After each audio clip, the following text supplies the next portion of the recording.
अयोध्येतील श्रीराम मंदिर प्राणप्रतिष्ठा सोहळ्यानिमित्त देशभरात ठिकठिकाणी विविध कार्यक्रमांचं आयोजन केलं गेलं होतं।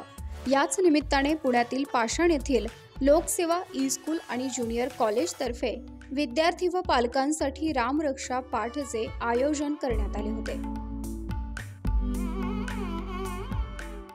यावेळी विद्यार्थ्यांनी राम, लक्ष्मण व सीता मातेची वेशभूषा परिधान केली होती। या रामरक्षा पाठचे आयोजन लोकसेवा ई-स्कूल आणि ज्युनियर कॉलेजच्या प्राचार्या चैत्राली जैन यांच्या मार्गदर्शनाखाली करण्यात आले। लोकसेवा प्रतिष्ठानचे संस्थापक अध्यक्ष दीपक पायगुडे आणि संचालक पी शॉफीमन यांनी या उपक्रमाचे कौतुक केले।